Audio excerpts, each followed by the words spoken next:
bersukacita hari ini, amin. Yang bersukacita katakan haleluya.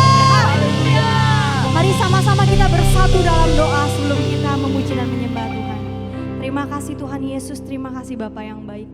Engkau sungguh baik dan teramat baik buat setiap kami Tuhan. Biarlah setiap pujian dan penyembahan kami Tuhan ini menjadi kesukaan bagi Tuhan. Inilah yang dapat kami persembahkan dengan segala kerendahan hati kami.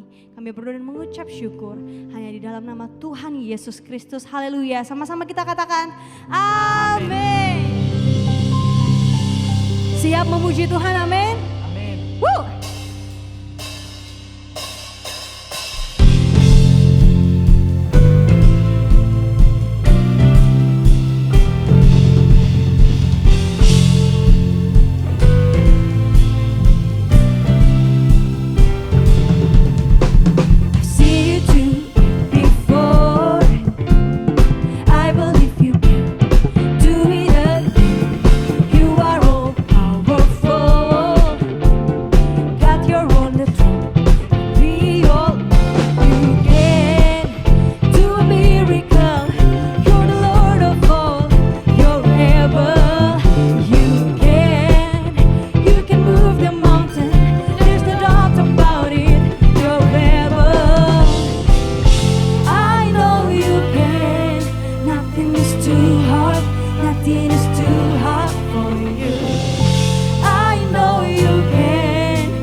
Sorak-sorai yang meriah buat Tuhan, katakan haleluya.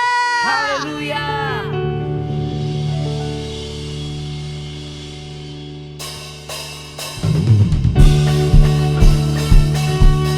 Kami datang membawa pujian kami untuk Engkau ya Tuhan.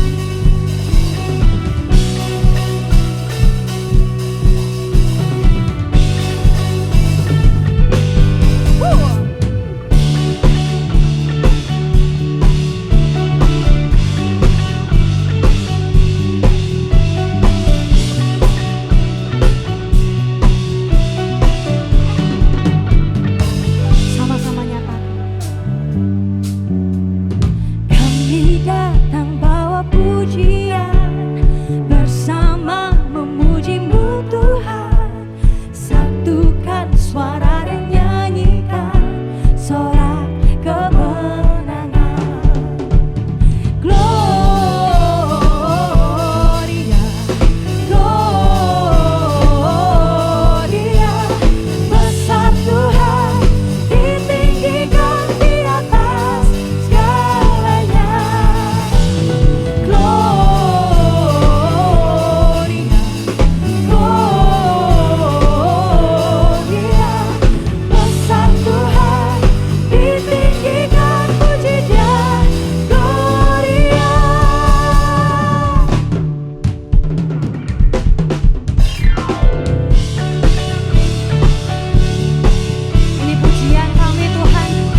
pujian kami Tuhan. Kami mau menyenangkan hati-Mu Yesus. We give you glory, we give you honor, we give you praise for all that you are. We give you glory, we give you honor, we give you praise. We give you glory, we give you honor, we give you praise for all that you are. We give you glory, we give you honor, we give you praise. Sekali lagi katakan, we give you glory, we give you honor, we give you praise for all that you are. We give you glory, we give you honor, we give you praise. Gloria, Gloria, besar Tuhan, ditinggikan di atas segalanya. Sekali lagi,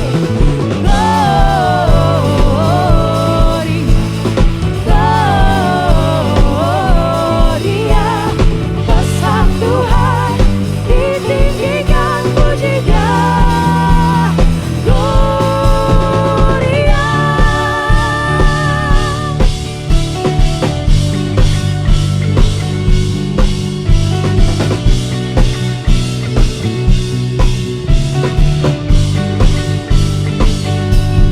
Gloria.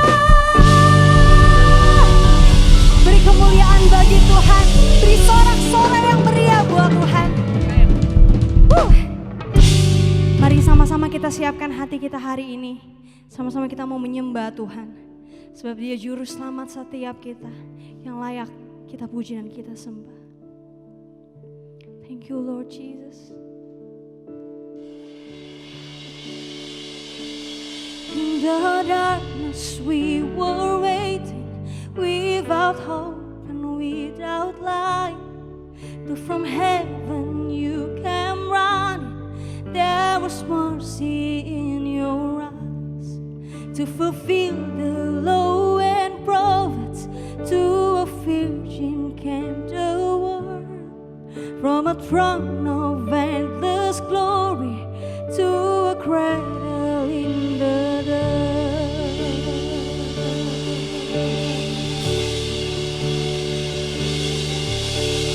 Praise the Father, praise the Son, praise the Spirit, three in one. God of glory, make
Mari kita satu hati dalam doa. Bapa yang baik, terima kasih buat kasih setia, buat kebaikan Tuhan dalam kehidupan kami. Terima kasih kalau kami boleh memuji dan menyembah Engkau di dalam roh dan kebenaran. Kami boleh menaikkan syukur buat penyertaan-Mu, pemeliharaanmu yang sempurna dalam kehidupan kami. Bapa yang baik, sebentar kami akan mendengarkan firman-Mu. Roh Kudus terangi hati dan pikiran kami, hingga kami boleh menangkap apa yang menjadi isi hati-Mu. Terima kasih, kami mau katakan kami siap mendengarkan firman-Mu. Dalam nama Yesus, haleluya. Amin. Shalom Bapak Ibu Saudaraku, Jemaat Home CC dimanapun berada. Pada kesempatan kali ini kita akan bersama-sama belajar, ya, sesuai dengan tema kita hari ini, yaitu hal memberi sedekah. Tentunya saya akan ambil dari Matius 6 ayat 1 sampai 4. Matius 6 ayat 1 sampai dengan 4. Saya bacakan untuk Bapak Ibu Saudaraku. Matius 6 ayat 1. Ingatlah, jangan kamu melakukan kewajiban agamamu di hadapan orang supaya dilihat mereka. Karena jika demikian kamu tidak beroleh upah dari Bapamu yang di surga. Ayat 2. Jadi apabila engkau memberi sedekah, ya, janganlah engkau mencanangkan hal itu seperti yang dilakukan orang munafik di rumah-rumah ibadat dan di lorong-lorong supaya mereka dipuji orang. Aku berkata kepadamu, sesungguhnya mereka sudah mendapat upahnya. Ayat 3. Tetapi jika engkau memberi sedekah, janganlah diketahui tangan kirimu apa yang diperbuat tangan kananmu. Ayat 4. Hendaklah sedekahmu itu diberikan dengan tersembunyi, maka Bapamu yang melihat yang tersembunyi akan membalasnya kepadamu.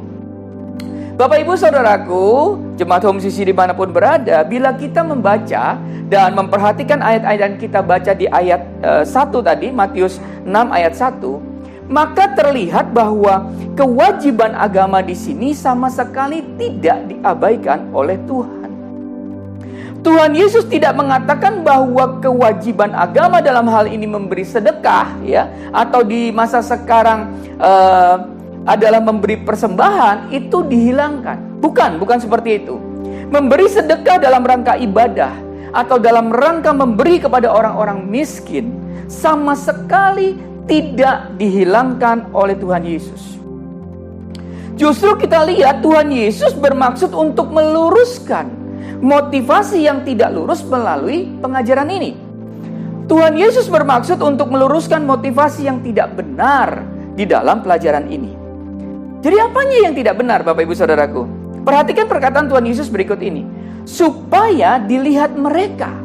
Nah, arti dari perkataan Tuhan Yesus ini artinya adalah ketika seseorang melakukan kewajiban agamanya, ia melakukannya agar ia dipuji oleh orang yang melihatnya. Hal ini memberikan kita pemahaman bahwa seseorang yang melakukan kewajiban agamanya, apapun itu, ya, jangan pernah memiliki motivasi agar dilihat dan dipuji orang lain.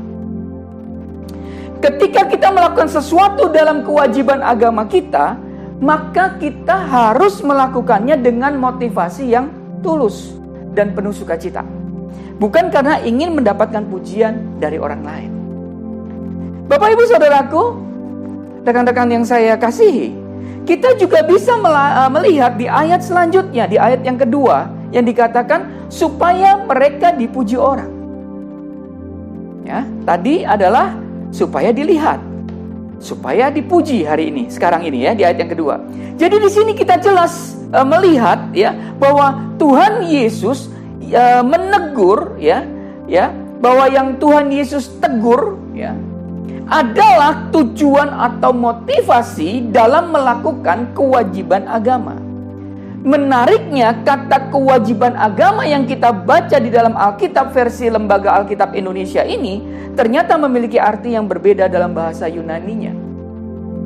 Bahasa Yunaninya adalah elemosune, yang berarti belas kasihan, ya, seperti yang dilakukan terhadap orang miskin. Jadi kedermawanan, ya, atau suatu pemberian atau sedekah. Jadi sebenarnya Bapak Ibu Saudaraku, di sini Tuhan Yesus sedang berbicara hal yang spesifik mengenai pemberian atau sedekah. Dan bukan kewajiban agama seperti pelayanan seorang imam, atau di zaman sekarang adalah seorang pemimpin pujian, ataupun pengkhotbah, ataupun singer.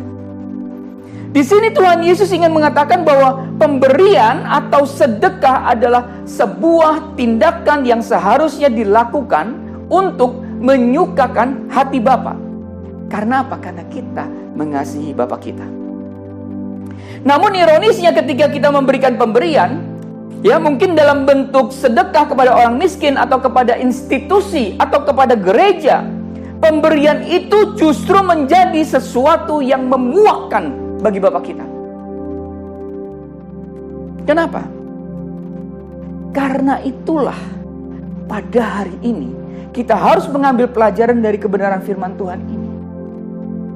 Supaya apa Bapak Ibu Saudaraku? Supaya pelayanan dan pemberian kita benar-benar menyukakan hati Allah kita. Mungkin di antara kita, ya, ada yang bertanya begini, bagaimana bila kita memberi tanpa diketahui orang lain? Padahal pemberian ini pasti berhubungan dengan laporan yang harus dibuat dan nama kita harus dicantumkan. Atau pertanyaannya lebih sederhananya, bagaimana mungkin kita menyembunyikan pemberian kita kepada orang-orang miskin kalau kita membagi sembako dan tidak diketahui oleh orang-orang di sekitarnya? Bapak Ibu Saudaraku, disinilah pentingnya kita memahami maksud atau arti dari perkataan Tuhan Yesus, dan bukan sekedar membaca dan menelan bulat-bulat perkataan Tuhan Yesus. Kita harus mengetahui bahwa tujuan Tuhan Yesus mengatakan hal ini adalah agar ketika kita memberi kepada orang lain atau siapapun atau kepada institusi apapun, kita tidak mengharapkan pujian dari manusia. Karena kita melakukannya untuk menyenangkan hati Tuhan dan bukan hati manusia. Katakan amin. Ayat kedua dikatakan begini Bapak Ibu Saudaraku. Jadi apabila engkau memberi sedekah, janganlah engkau mencanangkan hal itu seperti yang dilakukan orang munafik di rumah-rumah ibadat dan di lorong-lorong supaya mereka dipuji orang. Aku berkata kepadamu, sesungguhnya mereka sudah mendapat upahnya. Disinilah pentingnya kita sebagai orang percaya untuk memiliki motivasi yang benar. Katakan amin. Motivasi yang benar ketika kita memberi sedekah ataupun ketika berdoa, ya, atau kita melayani. Hal yang paling penting bagi orang percaya adalah kita melakukan segala sesuatu untuk Tuhan dan bukan untuk diri kita. Katakan amin. Namun memang menjadi sebuah keprihatinan Bapak Ibu Saudaraku bahwa ada begitu banyak orang-orang yang melayani di dalam gereja ataupun pelayanan di persekutuan dan lainnya. Mereka melayani Tuhan dengan motivasi untuk kepentingan diri sendiri atau untuk kemuliaan diri sendiri. Tuhan Yesus memberikan, ya, peringatan kepada orang-orang Farisi dan ahli Taurat. Ketika mereka melayani di rumah ibadat, ketika mereka memberi sedekah, hendaknya mereka memberi karena mengasihi dan bukan karena ingin dipuji. Bapak Ibu Saudaraku, ya, rekan-rekan terkasih, dalam kisah Ananias dan Safira, mereka ini, ya, Ananias dan Safira ini berdusta kepada para rasul dan juga kepada semua orang dengan mengatakan bahwa mereka telah menjual sebidang tanah dan memberikan semua hasilnya kepada para rasul. Motivasi mereka melakukan hal ini semata-mata adalah ingin mendapatkan pujian dari orang-orang yang melihat tindakan mereka. Nah, Ananias dan Safira menyangka bahwa dengan pemberian yang hanya sebagian, namun mengatakan kepada banyak orang bahwa mereka memberi semuanya, maka akan ada tepuk tangan, ya kan? Dan juga mendapatkan pujian dari banyak orang. Ini loh yang sebenarnya diinginkan oleh Ananias dan Safira. Namun Bapak Ibu Saudaraku, tindakan ini justru membunuh mereka berdua, karena mereka telah mendustai Roh Kudus. Bapak Ibu Saudaraku, rekan-rekan yang saya kasihi, peristiwa Ananias dan Safira ini seharusnya menjadi peringatan untuk kita semua agar tidak mencuri kemuliaan Tuhan ketika kita memberi sesuatu kepada Tuhan ataupun kepada sesama. Ingat bahwa semua harta yang kita miliki asalnya dari Tuhan dan bukan karena kehebatan kita. Karena seseorang yang tulus dalam memberi, ya, pastilah tidak akan peduli dengan pujian dan kemuliaan yang diberikan orang kepadanya. Kemudian di ayat 3 dan 4 dikatakan sebagai berikut, ya. Tetapi jika engkau memberi sedekah, ya, Janganlah diketahui tangan kirimu apa yang diperbuat tangan kananmu. Hendaklah sedekahmu itu diberikan dengan tersembunyi. Maka Bapamu yang melihatnya yang tersembunyi akan membalasnya kepadamu. Maksud dari ayat ini bukanlah diartikan secara harafiah. Ya, bagaimana mungkin ketika tangan memberi lalu tangan kiri tidak tahu? Apakah tangan kanan dan tangan kiri adalah pribadi yang berbeda? Tentu saja tidak, Bapak Ibu Saudaraku. Ya, tentu saja tidak demikian maksudnya. Di zaman Perjanjian Lama, ketika ingin mempersembahkan korban kepada Tuhan, maka orang Israel akan membawa hewan yang akan dikorbankan ke kemah pertemuan atau tabernakel atau bait suci. Nah, hewan-hewan tersebut bisa saja lembu, ya, bisa saja kambing, domba ataupun burung. Ketika seseorang menuntun lembu dari kemah tempat tinggalnya atau rumahnya hingga ke pelataran bait suci, tentu saja orang-orang di sekitarnya melihat dengan jelas tindakannya. Dan tentu saja banyak orang yang memuji. Kenapa? Karena memberikan korban lembu, ya, yang harganya jauh lebih mahal dari kambing, domba, ataupun burung merpati. Nah, tentu saja pemberian atau korban ini tidak mungkin disembunyikan ataupun dimasukkan ke karung. Jadi ayat tersebut tidak dimaksudkan bahwa pemberian kita harus benar-benar tidak diketahui siapapun juga. Karena memang bukan ini maksud dari apa yang disampaikan oleh Tuhan. Jadi apa maksudnya? Maksud dari Tuhan Yesus dalam ayat-ayat ini adalah semata-mata agar kita itu memberi dengan tulus hati. Kita itu memberi dengan tidak mengharapkan pujian dari manusia. Tuhan Yesus memberikan ilustrasi ini dengan maksud bahwa pemberian yang kita berikan tidak perlu publikasi yang akhirnya mendapatkan pujian dari manusia. Ada banyak Bapak Ibu Saudaraku kejatuhan karena pujian daripada kritikan. Pujian dapat membuat kita terlena dan terlengah. Ya. Kenapa? Sehingga ketika kita terlena, kita lengah, sehingga kita tidak waspada. Ingat, beberapa waktu yang lalu, ya, kita sudah belajar tentang khotbah mengenai pencobaan yang Yesus alami. Bahkan Yesus pun dicobai dengan dibawa naik ke atas bumbungan bait suci dan dicobai untuk menjatuhkan dirinya. Sehingga ketika banyak orang melihat, ketika Yesus jatuh dan ditopang oleh para malaikat, maka akan ada pujian, maka akan ada tepuk tangan dan kemuliaan yang diberikan manusia kepada Tuhan Yesus. Dan ini adalah sebuah motivasi yang keliru. Karena itu Bapak Ibu Saudaraku, Tuhan Yesus menolak mentah-mentah cobaan iblis ini. Menariknya, cobaan iblis ini terus berlangsung hingga saat ini Bapak Ibu Saudaraku. Manusia ditawarkan panggung untuk mendapatkan kemuliaan. Salah satunya adalah dengan cara mempertunjukkan pemberian yang dilakukan. Rasanya sayang kalau sudah memberi banyak namun tidak diketahui oleh orang lain. Sehingga ketika seseorang memberi, maka ia berusaha menunjukkan pemberiannya kepada orang lain dan tentu saja dengan cara yang halus agar tidak terlalu mencolok. Bapak Ibu Saudaraku, jemaat umum yang dimanapun berada, bahwa yang Tuhan Yesus cela adalah motivasi daripada si pemberi. Dan karena itulah kita harus menjaga hati kita ketika kita memberi. Sekalipun pemberian kita diketahui orang, namun kita harus memastikan bahwa pemberian yang kita lakukan benar-benar kita lakukan dengan tulus. Katakan amin. Tidak semua pemberian dapat kita lakukan secara diam-diam. Tidak bisa, Bapak Ibu Saudaraku. Misalnya, ketika gereja meminta sumbangan untuk acara Natal atau dalam rangka misi, dan pemberian itu nanti akan ditransfer ke rekening gereja atau panitia, maka di dalam kepanitiaan pastilah nama si pemberi itu ya akan diketahui, juga jumlahnya akan diumumkan di antara panitia untuk kepentingan kebutuhan acara yang akan diselenggarakan. Hal seperti ini tentu tidak bisa dihindari Bapak Ibu Saudaraku. Namun yang penting bagi kita adalah kita menghindari kemuliaan yang diberikan kepada kita. kita berikan kemuliaan dan pujian itu hanya kepada Tuhan Yesus saja. Katakan amin. Bapak Ibu Saudaraku, terus yang jadi pertanyaan adalah bagaimana cara mengembalikan pujian kepada Tuhan saja?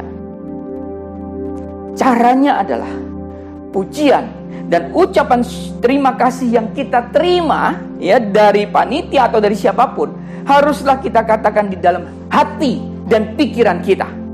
Terus menerus katakan di dalam hati dan pikiran kita, terus menerus kepada diri kita sendiri bahwa semua kemuliaan ini untuk Tuhan Yesus saja. Semua keberhasilan dan berkat ini asalnya dari Tuhan saja. Dan aku hanya memberi sedikit dari yang aku punyai. Jadi aku tidak berhak menerima pujian dan kemuliaan dari manusia. Kenapa? Karena segala kemuliaan hanya bagi Tuhan Yesus saja. Ini yang terus kita ingatkan terus, Bapak Ibu Saudaraku. Kita katakan terus di dalam hati terus menerus. Maka hal ini akan menjadi kebiasaan. Dan semakin lama akan menjadi bagian dari diri kita. Dan semakin lama menjadi bagian dari hidup kita. Sehingga ketika kita dipuji oleh orang lain, kita tidak akan terbang karena pujian itu. Karena itu, Bapak Ibu Saudaraku, di akhir khotbah ini, kalau kita memberi, berilah untuk Tuhan dan untuk kemuliaan Tuhan saja. Amin. Mari kita berdoa. Bapak yang baik, terima kasih buat pelajaran yang berarti di dalam firman-Mu hari ini. Kami belajar untuk meluruskan hati kami, motivasi kami dalam kami memberi. Tuhan, ampuni kami kalau banyak hal kami mencuri kemuliaan Tuhan. Kami mengharapkan pujian. Kami mengharapkan Tuhan, orang melihat apa yang kami lakukan. Tuhan Yesus, ampuni kami. Kamu katakan kami bertobat. Biar mulai hari ini ketika kami memberi, biarlah Tuhan, hanya nama Tuhan saja yang dimuliakan. Hanya Engkau saja yang layak terima pujian dan kami tidak layak sama sekali. Dan terus kami Tuhan berkomitmen untuk mengingatkan diri kami untuk tetap terus mengatakan bahwa segala pujian kemuliaan hanya bagi Tuhan. Terima kasih Bapa yang baik. Di dalam nama Tuhan Yesus kami berdoa dan mengucap syukur. Haleluya. Amin. What a beautiful name it is. What a beautiful name it is. The name of Jesus Christ, my King. What a beautiful name it is. Nothing compares to this. What a beautiful name it is. The name of Jesus. What a beautiful name it is. What a beautiful name it is. The name of Jesus Christ, my King. What a beautiful name it is. Nothing compares to this. What a beautiful name it is. The name of Jesus.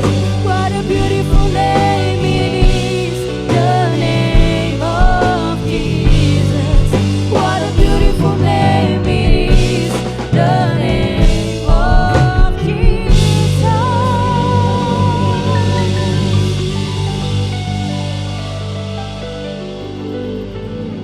Karena itu saudara-saudaraku, Jemaat Kristus yang dikasihi Tuhan, angkatlah kedua tanganmu dan terimalah berkat.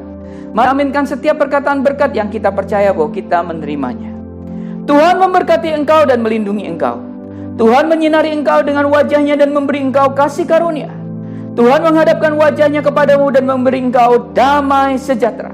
Kiranya kasih dan penyertaan Bapa di surga dan damai sejahtera dari Tuhan Yesus Kristus serta penghiburan dari Roh Kudus terus menyertai kita sampai Maranatha, Tuhan Yesus datang kembali. Kita yang percaya dan terima berkat Tuhan, mari kita sama-sama katakan amin. Selamat hari Minggu, selamat berkumpul bersama dengan keluarga tercinta. Terus cintai Tuhan, berhenti menghakimi dan selalu jadi berkat. Tuhan Yesus memberkati. For you are great, you do miracles so great. There is no one else like you. There is no one else like you. For you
saudara-saudara yang terkasih dalam Tuhan, Tuhan Yesus memberkati.